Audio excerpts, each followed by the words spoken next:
പ്രിയപ്പെട്ടവരെ, ഇതുകൊണ്ടാണ് അള്ളാഹുവിന്റെ പരിശുദ്ധ ഗ്രന്ഥത്തിൽ അള്ളാഹു പറഞ്ഞത്, നിനക്ക് എല്ലാം കഴിയും, അറിയാം, നല്ല ഡ്രൈവറാ, കുറെ കൊല്ലത്തെ പരിചയമുണ്ട്, ഒക്കെ ശരിയാ, പക്ഷെ നീ ഇരുന്ന് കഴിഞ്ഞാൽ തദ്കുറു നിഅമത റബ്ബിക്കും ഇദ സ്തവൈതും അലൈഹി വതഖൂലു സുബ്ഹാനല്ലദീ സഖറ ലനാ ഹാദാ വമാ കുന്നാ ലഹു മുഖ്രിനീൻ. നീ പറയണം, സുബ്ഹാനല്ലദീ, അല്ലാഹുവേ നീ എത്ര പരിശുദ്ധനാണ്, സഖറ ലനാ ഹാദാ, ഇതൊക്കെ നീ എനിക്ക് കീഴ്പ്പെടുത്തി തന്നു, നീ എനിക്ക് കീഴ്പ്പെടുത്തി തന്നതാണ്. ഡ്രൈവിംഗ് അറിയാത്ത ഒരാളൊന്ന് ചിന്തിച്ചു നോക്കിയേ, എങ്ങനെ ഈ പാവം മനുഷ്യൻ ഒറ്റയ്ക്ക് ഈ വാഹനത്തെ ഓട്ടിക്കൊണ്ടു പോകുന്നത്?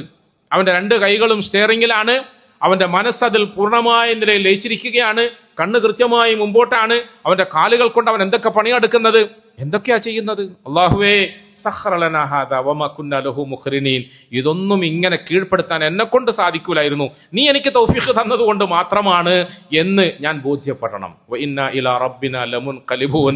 തൊട്ടടുത്ത് പടച്ചവൻ പറയും, ഞാൻ എനിക്ക് വെറുതെ അങ്ങനെ പറഞ്ഞു പോകുകയല്ല. എന്റെ പ്രിയപ്പെട്ട സഹോദരങ്ങൾ, സാധിക്കുമെങ്കിൽ ഖുർആനിന്റെ വരികളിലൂടെ ഒന്ന് ഡ്രൈവിംഗ് പഠിക്കാൻ ശ്രമിക്കൂ പ്രിയപ്പെട്ടവരെ.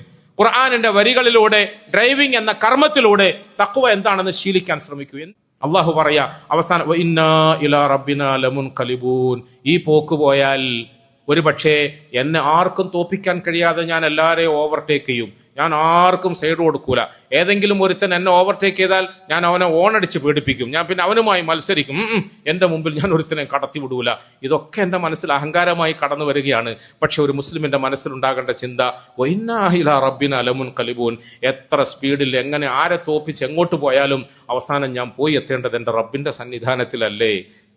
എന്റെ റബ്ബിന്റെ സന്നിധാനം, നമ്മുടെ ഭാഷയിൽ പറഞ്ഞാൽ ഒന്ന് കണ്ണടഞ്ഞു പോയി, ആക്സിഡന്റ് ആയി, ജീവൻ പോയി, തൊട്ടടുത്ത് ഞാൻ എത്തുന്നത് എവിടെയാണ്? എന്റെ റബ്ബിന്റെ മുമ്പിലല്ലേ, എന്റെ റബ്ബിന്റെ മുമ്പിലല്ലേ.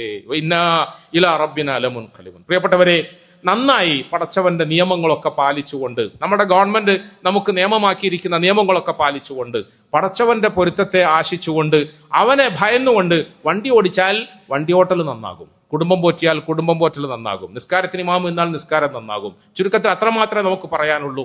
നമ്മൾ